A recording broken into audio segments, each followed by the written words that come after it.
Salut tout le monde, c'est Zo et aujourd'hui on se retrouve pour la première partie de mon tutoriel. Cette première partie, dans cette première partie, pardon, je vais vous montrer mes différentes techniques pour trouver mon inspiration, mon stuff et mes musiques. Les différents sites que je consulte et les différentes chaînes pour les musiques. Donc c'est parti, on commence directement. Je vais créer un nouveau calque, on ne sait jamais. Je vais sûrement pas utiliser Photoshop aujourd'hui, mais plutôt Internet pour vous montrer les différents sites. Donc on commence tout de suite. Alors tout d'abord, il y a un site très bon pour tout ce qui est stuff. C'est DeviantArt. C'est un très très bon site. Il y a de tout dessus, il y a de la photographie, il y a du painting, il y a des PNG aussi. Je vais me connecter par l'occasion. Quels sont les différents mots-clés à rentrer dans la barre de recherche? Alors, ça dépend. Le plus souvent, c'est landscape. Toujours écrire en anglais, hein, parce que la communauté anglaise est la plus présente sur ce site. Vous tapez landscape et dedans vous pouvez trouver plein de landscape à redécouper avec la plume. Si vous voulez un landscape particulier, pour info, landscape ça veut dire paysage. Si vous avez besoin d'un landscape particulier, que ce soit en photographie, donc dans ce genre là, ou alors en painting, il faut utiliser les catégories qui sont ici. Donc par exemple digital art, voilà, vous avez tous les landscapes en digital art, et ici vous pouvez encore choisir une sous-catégorie, photo manipulation, dessin et peinture. C'est un site très comment dire, complet. Il y a beaucoup de choses dessus. Donc ici, c'est là que j'utilise le plus souvent. C'est ce site là que j'utilise le plus souvent pour mon stuff. Ensuite, bon, bien sûr, je vous ai dit, il y a des PNG. On va pouvoir taper PNG. PNG, et après ça dépend ce que vous voulez faire. Par exemple, moi je voulais faire une petite photo manipulation avec un homme ailé. Donc j'avais marqué PNG L.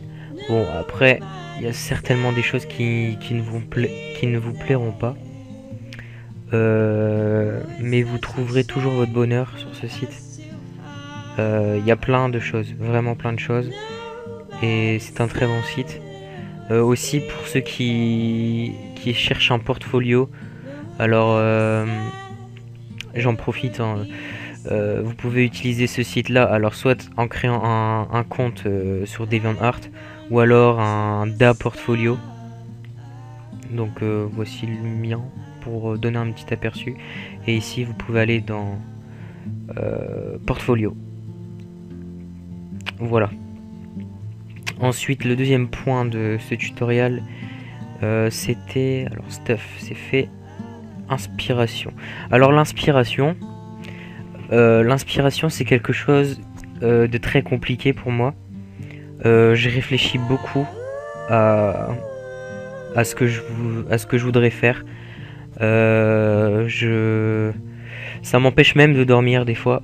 Je m'imagine plein de scènes, des scènes irréalistes comme réalistes, ça dépend.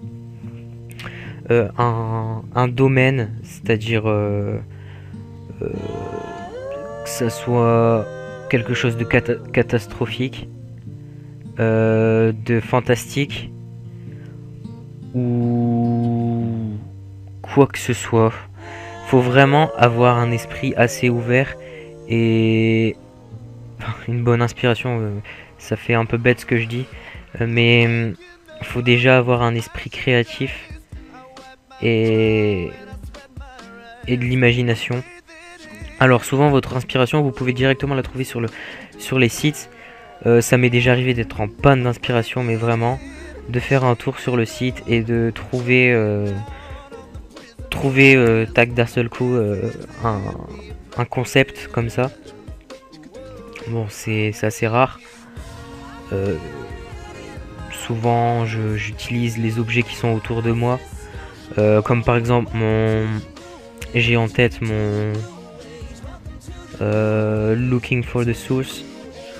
Euh, c'est une map monde que j'avais dans ma chambre et j'ai décidé de la reproduire. Pareil pour Snack. C'était par rapport à une pub que je venais de voir juste avant. Pour les Français qui connaissent, c'était la pub BN, tout simplement, avec le poisson dans l'aquarium. Ça m'avait inspiré, on m'avait pris pour un fou. Donc voilà pour ce qui est de l'inspiration. Ensuite, pour la musique, vous avez différentes issues possibles. Alors souvent je trouve mes musiques sur YouTube, hein, bien évidemment. Vous pouvez visionner différents différents speed art et voir les musiques utilisées. Alors peut-être pas réutiliser la musique en elle-même, mais plus aller voir les autres musiques du compositeur ou de l'interprète, de l'artiste en gros. Je pense beaucoup à Brandix Music. Alors Brandix Music, comment je l'ai découvert? C'est en allant sur la chaîne de Ali, d'Arali bien sûr. Vous regardez à peu près tous ces speed art, vous verrez très souvent du Brandix Music. Je vais prendre un exemple ici. Alors j'espère que je vais tomber dessus au moins. Voilà. Face Clan Pandora Construct. Vous voyez Brandix Music et Two Steps from Hell. Alors c'est deux groupes ou deux, comment dire, ouais, on va appeler ça des groupes. Deux groupes très connus niveau orchestral. Il y a beaucoup de musique utilisée dans les speed art. Vous allez sûrement en reconnaître si vous allez faire un tour. Alors moi je vous conseille Brandix Music, Two Steps from Hell. Et bien sûr après, selon le style de votre speed art, vous pouvez ajouter d'autres musiques un peu plus modernes. Un peu plus, comment dire, contemporaines. Ça dépend du style de votre speed art.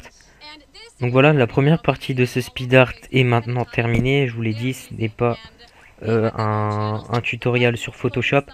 J'espère vous avoir éclairé. Le deuxième tutoriel risque d'être beaucoup plus intéressant vu qu'il se passera sur Photoshop. Donc on se retrouve à ce moment-là mercredi pour ce speed art. Je vous dis à mercredi et salut, c'était Ezo.